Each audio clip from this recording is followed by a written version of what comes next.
In today's news, a stabbing incident at His Majesty's prison. Government responds to Republic Bank issues. Say Less film competition by BVI Film Commission takes center stage. DMV to launch commemorative license plate. Wolves FC clinches National League title. McMaster places second at Jamaica Invitational. U.S. doubles down on illicit arms.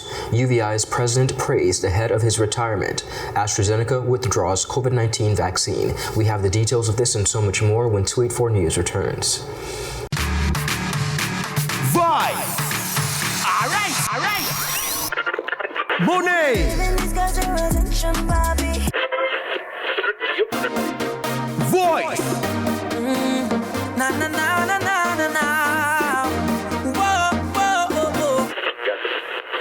Baby. Road TV!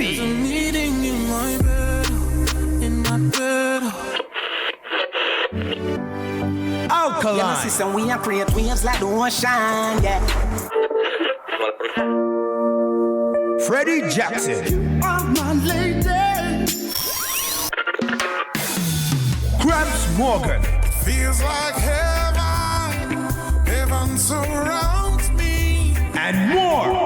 The 24th, 25th, and 26th of May 2024. The Virgin Islands Music Festival. 60 beats, one vibe. For more information, visit virginislandsmusicfestival.com.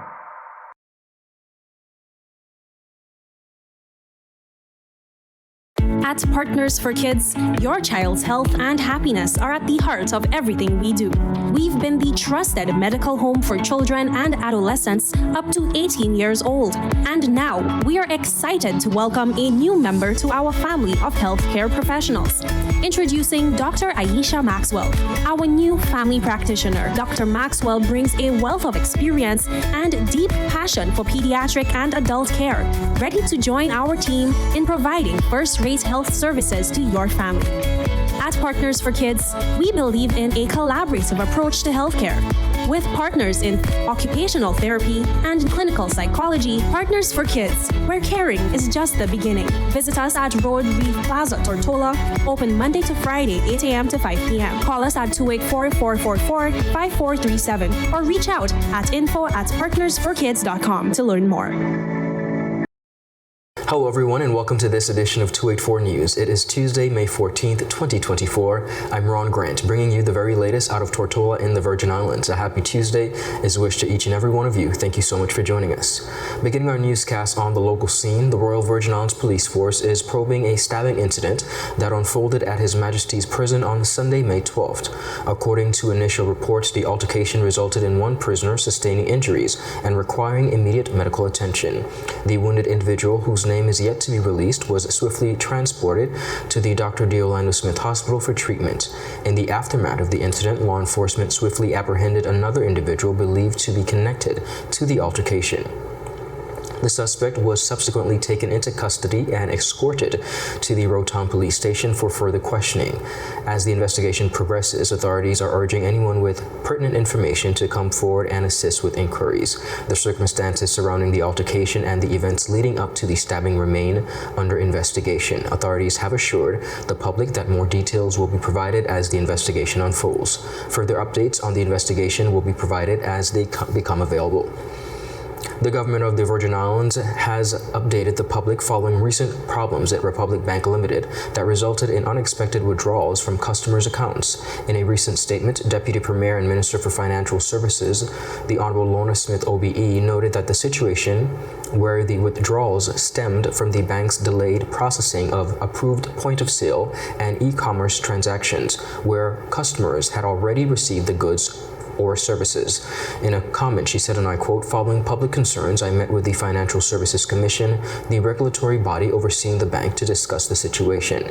She continued by saying the FSC assures us they are working with Republic Bank Limited to find solutions. Smith stated that the affected customers can expect further communication from the bank outlining the steps to address the issue. This follows Republic Bank's May 2nd media release, where they confirmed and committed to working with customers and offered options like payment plans. I encourage affected customers to visit the local branch for assistance, Smith advised. While the government does not directly control the bank's operations, Smith says she understands the community's concerns. As the minister responsible for banking, she says she will continue working with the FSC to ensure a swift resolution once finalized. The issues appear to stem from a technical issue during Republic Bank's recent conversion exercise, which resulted in some customers' accounts not being debited for point-of-sale and e-commerce transactions in a timely manner across multiple Caribbean islands. In a statement earlier this month, Republic Bank confirmed the problem and stated it had been resolved after a thorough verification exercise to identify impacted transactions. The bank said it was working on personalized communication to affected customers, listing the relevant transactions. Republic Bank said it was prepared to continue working closely with customers, including providing payment plan options to resolve concerns in a satisfactory and timely manner. The BVI Tourist Board and Film Commission will be hosting a student film competition titled Say Less. Film Commissioner Ms. Natalie Hodge provided background on the event. So of course you're aware we are charged with not only bringing productions to the BVI and promoting the BVI as a film destination, but we're also charged with encouraging and supporting our local filmmakers. And I think that does not exclude the younger generation. I think that we need to reach them at an earlier age and pique their interest, expose them to these opportunities so that they can start to think about, is this something that I want to do for my career, for my future? So the Say Less competition came about. We thought about, what are the slangs, the common terms that when you say too much, say less. Yes. So, and it's a short film, hence the term Say Less. So this film must be produced no less than 5 minutes, no more than 10 minutes. It's open to 2 categories from age 9 to 12, category A, and category B is 13 to 17. And it must be shot on a smartphone or a tablet. Of course, we don't expect students to have or own that level of video equipment, right? Production equipment. So we allow them to use a smartphone solely or tablet for this purpose. So one of the things that I like about that is it is really teaching students before they get to the high-end equipment. It's really teaching them that they can foster that love and appreciation for the film industry just by using their phone. Yes, it teaches you about framing and everything else. And we want them to be able to sit down, create the script, come up with the idea. They are solely in charge of this production. They can be mentored, they can request guidance, but they are the ones that have to edit it. They can edit on the computer, that's fine, but it has to be shot on the smartphone or tablet. Additionally, she spoke about the various components of the competition. There are no major requirements at all. The main requirements are that it must be shot on a smartphone or tablet. You can edit it on any editing suite, any app. They can be mentored, seek guidance, but it has to be produced by themselves. They are required to provide us with behind the scenes footage or photos of themselves during the production phase, during the editing phase, so that we can see for ourselves that they did do the work on their own. Wonderful. And of course, I have to ask you, there are some cash prizes. Tell us about that. Yes. So 9 to 12 gets $700 and 13 to 17 gets $1,300. Ms. Hodge also shared information about the registration and submission process, as well as the judges who will be judging the competition. Registration has gone. We had 8 interested persons. 1 had to step aside because of their exams. So we have 7 in the final. Beautiful. Yeah, final competition. We have a 9 and a 12 in the category of 9 to 12. 1 male, 1 female. They're pretty excited about that. And then the others are in the 13 to 17 category. Exceptional. And of course, registration is gone already, but they must be submitted by the 20th of May. By the 20th, which is Saturday. Okay. Yeah. Wonderful. So they're ready to submit. We have a local judge. We have local judges, and we have one hailing from USVI. So we have Mr. Kelvin Titley of Jafix Multimedia. He will be one of our judges. We have Mr. Dean Peters. He's another judge. And we decided to bring on the winner of last year's film competition, Mr. Emmanuel Phillips. He'll be a judge as well. And then the director CEO of Paradise 48 Film Festival in St. Thomas, Ms. Lorica Jude, has come aboard as a judge as well. For the full interview, visit all 284 media platforms. Viewers, up next, we have more on the local scene. We'll be right back after a quick commercial break. He hit hit me. Will CG cover this? Don't worry. Remember when I was in that competitive arm wrestling circuit? 3-time champion, baby. I did feel bad crushing all those arms and dreams. So I took them all out for ice cream. And then we got crushed. Anyway, CG handled my claims fast. That explains the arm. The best cover for the best value. CG Insurance. Good like that. Start the year off with more. More speed, more downloading, more savings, and more fire. CCT Fire Fiber Internet gives you the speed you need to keep the whole family connected. Packages starting at $119 with speeds from 300 megabytes per second. Super fast, unlimited downloads, even more reliable connectivity, plus free live streaming TV for the family to enjoy. Sign up for the absolute best fiber internet service in the BVI CCT Fire and pay no installation fee. Plus, get CCT Live TV for free. You deserve more. Get more with CCT. Life Unlimited. Welcome back, viewers, and thank you so much for sticking with us. To mark the occasion of the 70th Emancipation Festival, the Department of Motor Vehicles has announced plans to launch a special limited edition commemorative license plate. Minister for Communications and Works, the Honorable Kai M. Reimer, shared details about the commemorative plates designed to symbolize the spirit of freedom and pay homage to the territory's remarkable journey. This momentous occasion not only marks a significant milestone in our history, but serves as a reminder of the strength and resilience of the people of the territory, Reimer stated. Acting DMV Commissioner Mr. Gregory Skelton emphasized the importance of creating a lasting memento for the 70th Emancipation celebration. He said, and I quote, "Our team is proud to contribute to the commemorative license plate designed to be cherished for years to come. The public will have a chance to participate through a design competition running until June 7th. Skelton invited residents to submit their design ideas by email to info.dmv@gov.vg or directly to the DMV office. All entries must include the inscription Virgin Islands at the top and Nature's Little Secrets at the bottom. Permanent Secretary Elvia Smith-Maduro praised the timely initiative, noting it will help ensure future generations continue to honor the territory's history and traditions while fostering unity. In a thrilling showdown at the Greenland football field on Sunday, May 12th, Wolves FC secured their BVI Football Association's National League title with a sensational victory over second place Islanders FC. Our Kamal Haynes has this report. Entering the highly anticipated clash with just a 1-point advantage over Islanders FC, WOLUES knew that a draw or win would seal the championship with one game in hand. In a masterful display of teamwork, WOLUES surged ahead in the first half of the game, finding the back of the net twice, thanks to Captain Phil Nelson in the 17th minute and Kieran Baum in the 39th minute, to take a commanding 2-0 lead heading into halftime. However, Islanders FC, determined to challenge their opponents, mounted a spirited comeback in the second half. Despite facing a deficit, Islanders launched a series of relentless attacks, creating numerous scoring opportunities. Their efforts were rewarded when they were awarded a penalty. Yet fate seemed to favor WOLUES as Islanders squandered the penalty opportunity.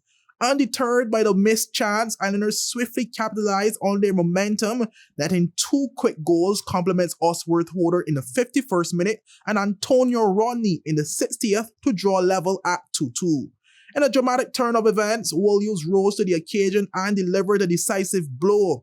They broke the deadlock in the 66th minute and Alexander Edwards converting the winning goal propelled them to their historic 3-2 victory. The resounding triumph secured WOLUES FC's inaugural National League title, etching their name in the annals of BVI football history. Let's take a look at those highlights.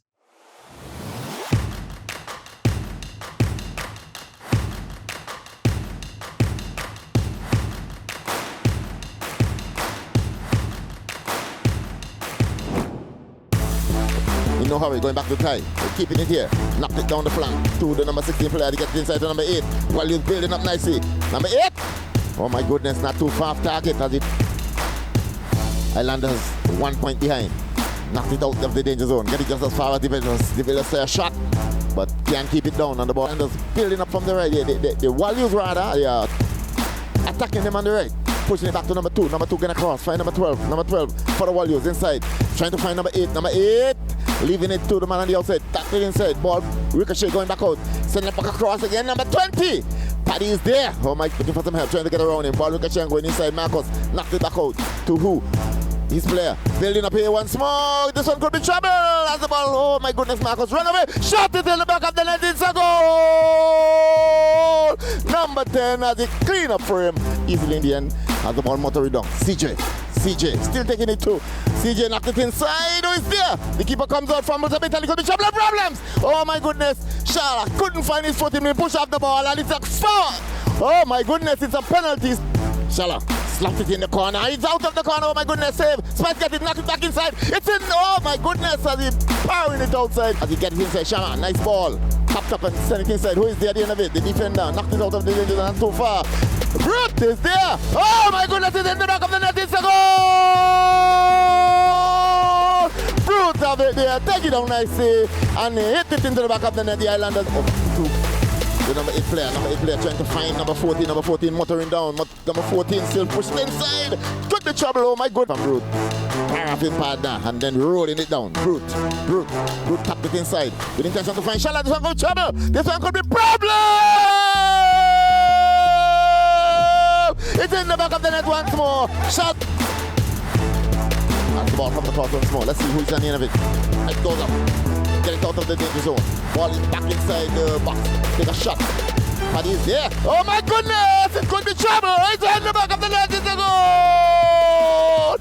It's in the back of the net once more. Says Kierman.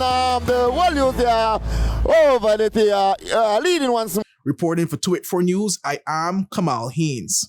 Olympian Kyron McMaster returned to the Jamaica Athletics Invitational with high expectations, but settled for a commendable second place finish in his first 400-meter hurdles race for 2024 at the island's National Stadium in Kingston on Saturday.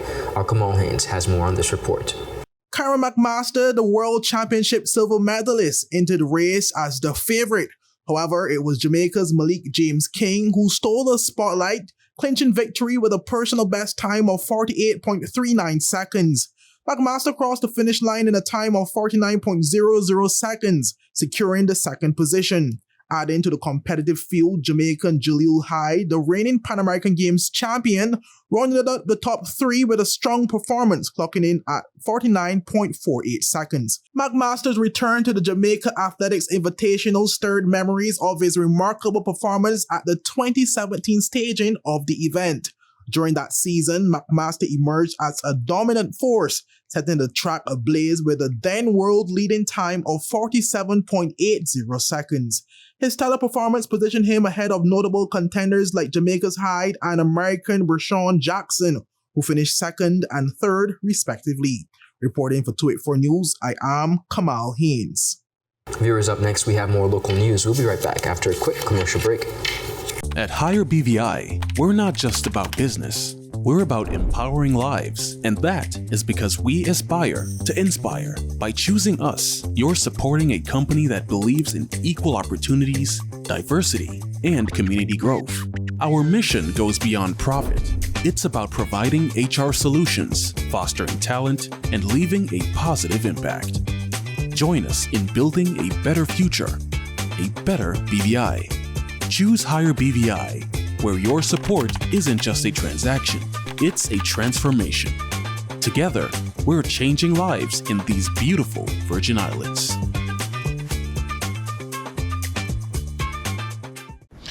Angie, how can I get my claims paid quick?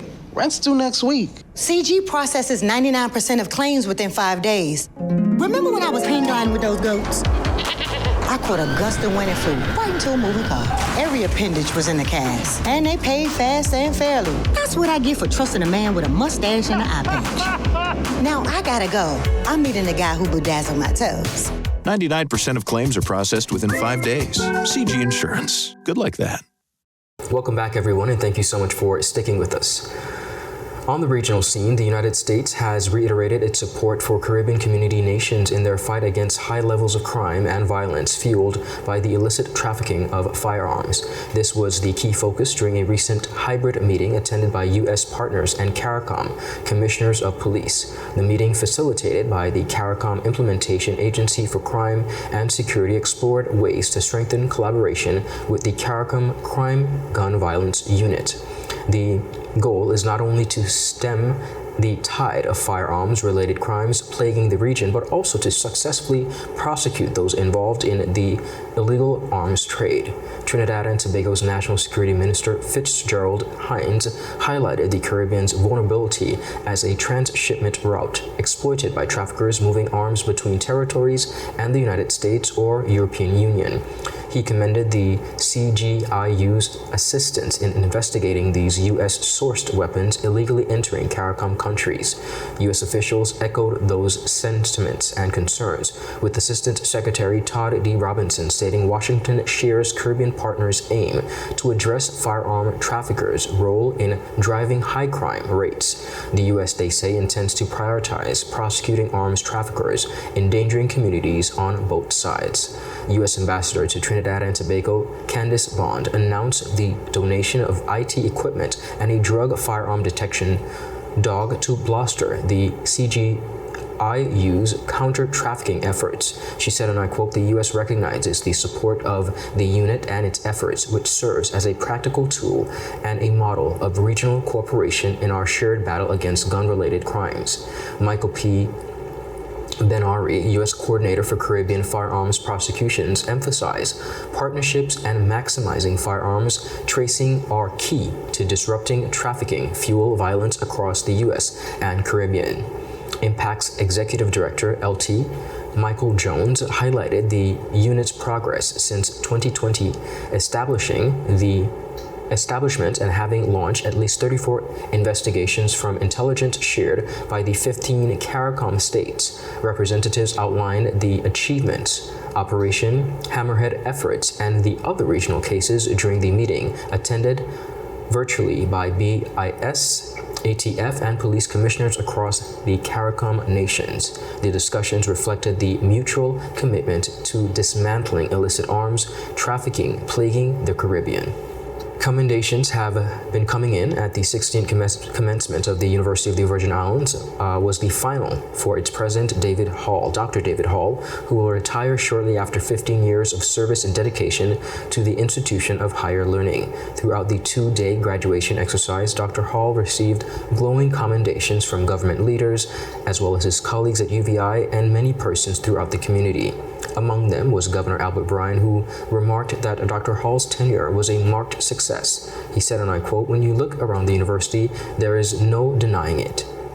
For Senator Marvin Blyden, who spoke during Thursday's commencement ceremony on St. Thomas, he said Dr. Hall, and I quote, "has proven to be relentless in terms of being innovative." He reflected on the strides made by Dr. Hall on his mission to, and I quote, "make UVI the principal institution of higher learning within the Caribbean."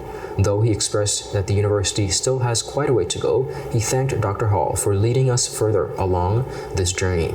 On Friday, Senator Norval Francis grabbed the opportunity to remind the graduating class that Dr. Hall was responsible for leading this UVI team to numerous new programs to include their doctoral programs, certification programs, and much more.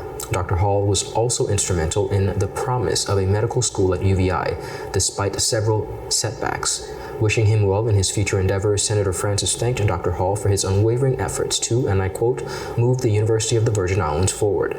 Dr. Hall's tenure at UVI was marked with integrity, remarked Vice President of the Trustees Orrin Roebuck. He said his visionary approach, dedication, and unwavering commitment to excellence have nurtured thousands of change makers, calling Dr. Hall a great man.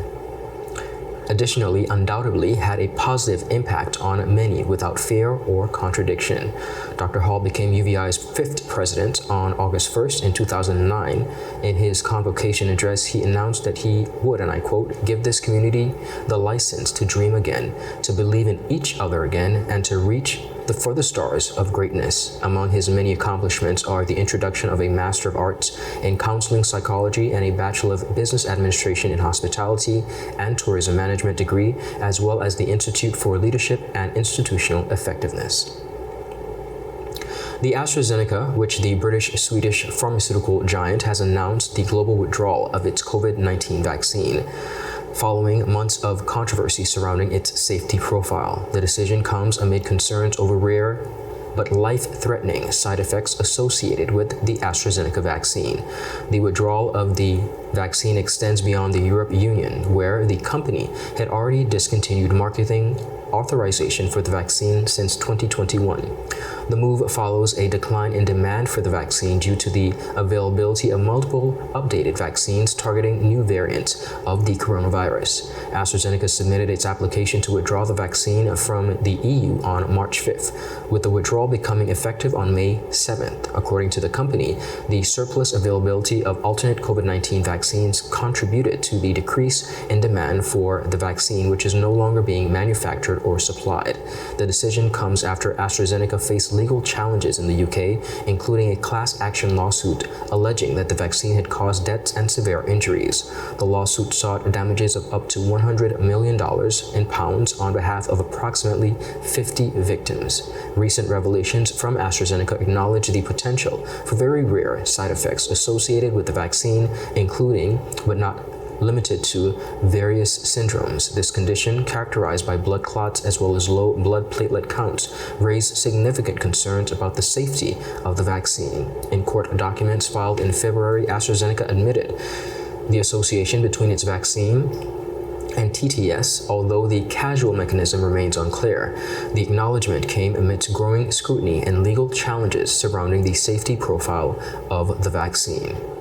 Viewers, that is it for today's news roundup. Be sure to follow us for your daily news updates at 284media.com and, of course, our WhatsApp channel, as well as Facebook and 284media and 284BVI on Instagram and X, formerly Twitter. I'm Ron Grant, and I'll see you again tomorrow. Have a safe and enjoyable evening. Happy Tuesday. Goodbye.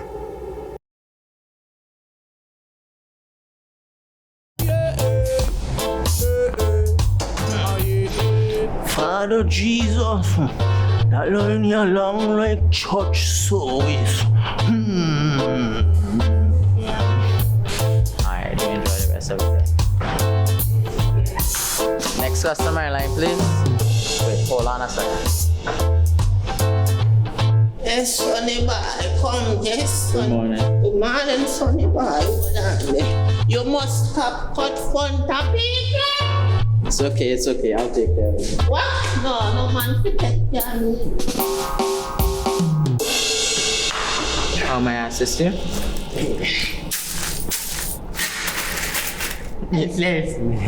You want top of power? You want top of power? Join the prepaid party with CCT and enjoy more affordable data plans, more top-up promotions, more savings with hero bundles, and more value for your money each and every Tuesday with Top Up Turn Up Tuesday. Visit a CCT store today or anywhere CCT Top Up is sold and top up your phone. 5, 10, 15, 20, 25, 30. You want top of power? Vibe. All right. Monet. Voice. Whoa. Baby. Road TV. Meeting in my bed. Alkaline. You know, system we create waves like the ocean, yeah. Freddie Jackson. Oh, my lady. Gramps Morgan. Feels like heaven surrounds me. And more. The 24th, 25th, and 26th of May 2024. The Virgin Islands Music Festival. 60 beats, one vibe. For more information, visit virginislandsmusicfestival.com.